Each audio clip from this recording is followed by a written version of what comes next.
పుల్ల పుల్లగా ఏదైనా కారం తినాలనిపిస్తుందా?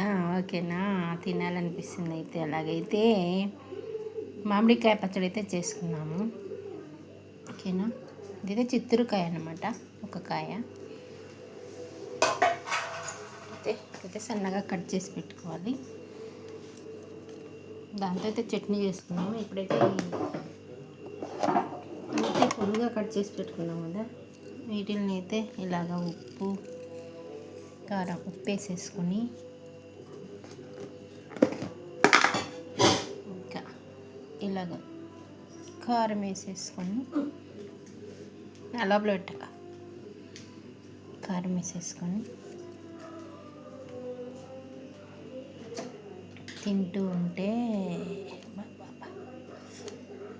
చాలా మజాగా ఉంటుంది. రండి తినండి పిల్లలు. మా పాపకైతే ఇలా చేసి ఒప్పలుగా కట్ చేసి తినడం అంటే చాలా ఇష్టం అన్నమాట. అందుకని మా పాప కోసం ఇది ఇలా చేసేసుకొని ఇంకా చట్నీకి అయితే ప్రిపేర్ చేసుకున్నాము. ఇవన్నీ కట్ చేసి పెట్టుకున్నాను అనమాట, కాయలు. వీటిని అయితే ఇంకా మిక్సీ పట్టేసుకున్నాం. 1/2 స్పూన్ ఉప్పు వేసుకున్నాము. దీంట్లోకి 1 స్పూన్ అయితే కారం వేసేసుకున్నాము చట్నీలోకి అనమాట.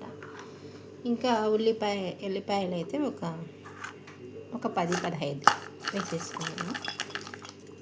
వేసేసుకొని ఇప్పుడైతే మిక్సీ పట్టేసుకున్నాం.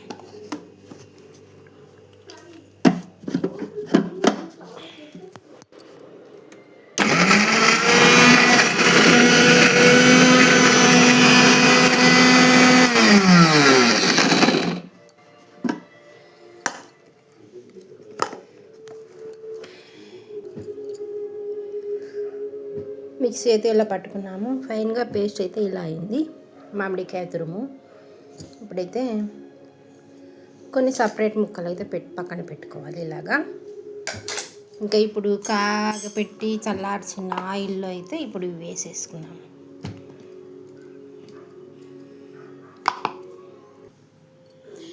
ఎంతో పుల్లగా కారంగా అప్పటికప్పుడు చేసుకునే మామిడికాయ పచ్చడి అయితే రెడీ అయింది. టేస్ట్ చేస్తాము. తినండి, మీరు టేస్ట్ చేయండి. నేనైతే టేస్ట్ చేశాను. భలే బాగుందండి. మామిడికాయ పచ్చడి అంటే మా బాబుకు చాలా ఇష్టం, మా పిల్లలకు అందరికీ ఇష్టము. పుల్లగా తీయగా కారంగా చాలా సూపర్గా ఉందండి.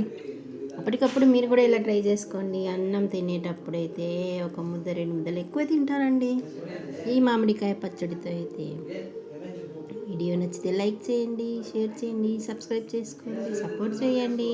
Thank you.